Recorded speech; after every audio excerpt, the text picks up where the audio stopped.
One of the challenges I hear about most often, especially from beginners, is muddy colours. You know, when your mixes look a little bit dull or lifeless instead of bright and fresh. I've spent years figuring out how to keep my colours clear and vibrant, and in this video I'm going to show you the 6 most helpful things that made an immediate difference. These are simple shifts you can start using straight away to avoid mud and get cleaner, fresher mixes every time.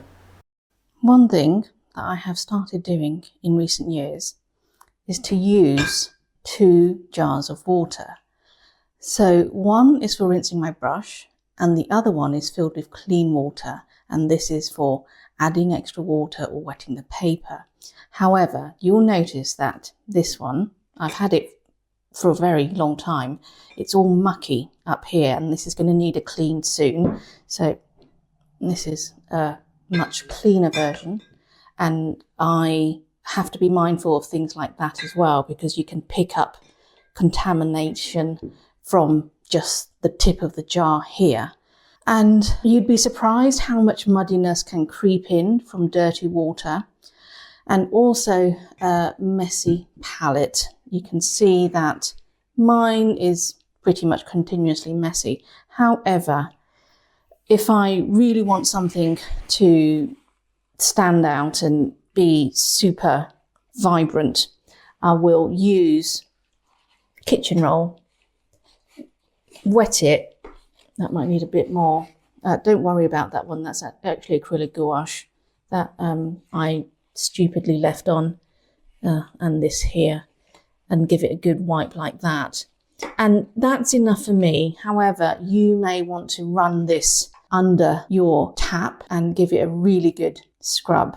I do that sometimes, but I tend to work with muted colours like this. And it's not too much of a chore.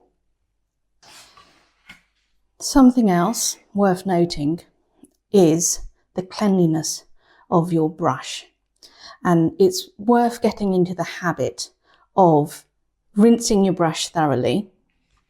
So rinse it in this jar.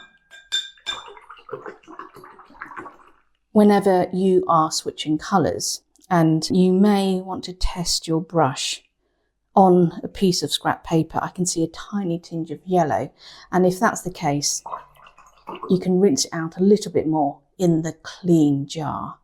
Sometimes when I don't clean it properly, for example, if I have been using a particularly strong colour, let's say blue or indigo, you're going to get a residue like this. So that is really, really important not to contaminate your piece by not rinsing out your brush properly. Every few weeks, I take all my watercolour brushes to the sink and I use this product. It is called the Brush Cleaner and Preserver, and you pretty much use it like soap. So I swirl it around like that and give my brush a good clean. You can see kind of like a greeny tinge to that, and then give this brush a good wash. Another good practice is to dry your brush. Oh, did you just see that? It just came off. Often pigment will be trapped in this section here, and it can transfer onto your piece. There's some red coming through as well. So while you rinse well and you blot on the tissue, just be mindful when you pick up fresh paint that you want a clean brush to get a clean colour. You have seen me throughout this class using the Cotman palette, and it is great as a student palette or a graduate palette. However, when you start getting more into watercolour and there's more experience, you may want to invest in professional grade watercolours. And one of the biggest influences for colour clarity is the quality of the paint you are using. So artist grade paints like this have a much better concentration of pigment with fewer fillers. And I am going to show you the difference between this one and this one. I've got my brush in the professional quality alizarin.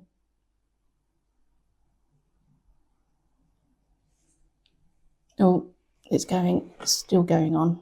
Okay, and now I'm going to use a slightly smaller brush, but I'm going to pick up the Cotman version.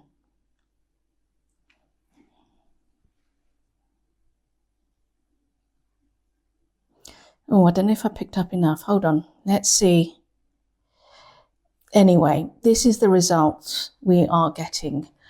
And I think even if you only invest in a few of the primaries for the professional palette to begin with, you are going to notice a big difference. I'm just going to show you one more. This is the professional sap green. And I'm going to pick that up and just do the same thing.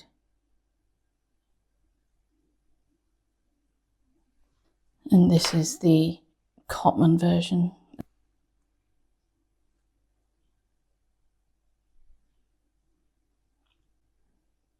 Right, that's kind of faded already. I'm just going to mix the two Cotmans again, just to show you the results. And I am not saying go out and buy professional paints straight away. This is just the section where we're talking about muddy colours. This is the results you get when you mix those two together, and I'm going to do the same with the professional. Hold on, I need to activate that a bit better. What I'm saying is, even if you invest in just a few professional grade colours to begin with, you will notice a big difference. This is the alizarin. And they are going to go a long way, and they will mix a lot more clearly. You'd be surprised how long the professional pigments will last, so think of it as an investment. One of the main reasons colours can turn muddy is simply you are mixing too many pigments together. Every colour you use, such as Opera Rose or the Perylene Maroon, already leans towards a cool or a warm as a base pigment. So when you mix several paints together, those pigments are going to start to combine, and the more you mix, the duller it's going to get. You already know from basic colour theory that mixing 3 primaries, yellow, red and blue, you are going to get a dull brown or grey, and that's why using more than 3 pigments is going to lead to muddy results.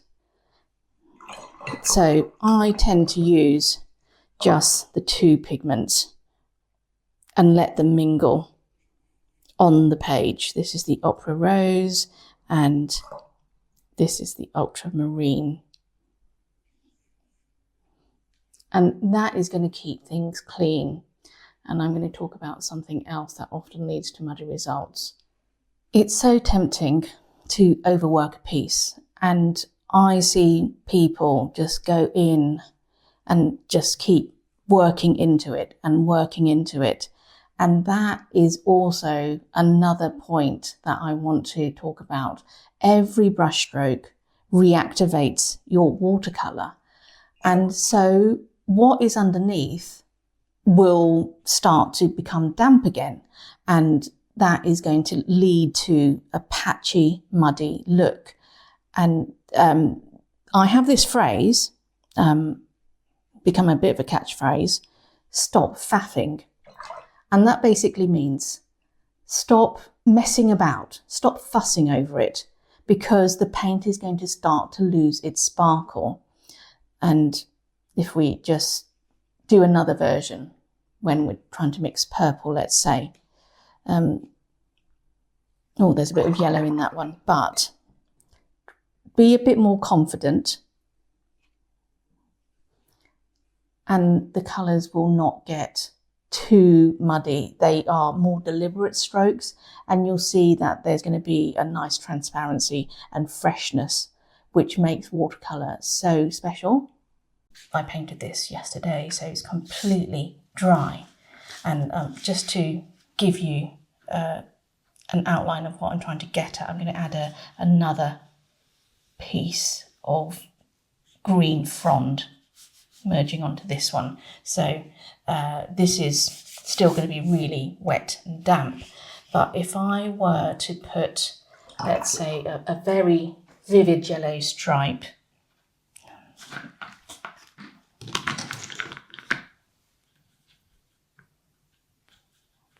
I'm just going to paint straight across it. You'll see that this is the glazing technique where I've put a second wash over a layer that's dry. So this is a wet on dry and nothing has blended together. Now, if we compare, trying to do something to this version here, I'm going to emphasize this, so it may look quite dramatic. If I put, I need to work up here more. If I were to put a stripe across here, because that area of yellow that I painted just 30 seconds ago is still damp, it is starting to blend together and it's going to be uneven. This is going to cause a lot of messiness because we haven't waited for that first layer to dry completely on top. The colours aren't going to be as clear and distinct compared to this, and I think this is looking very luminous. So something that I know beginner watercolours have problems with is patience. But take your time. If you want results like this, let each layer dry fully before adding another for depth and dimension.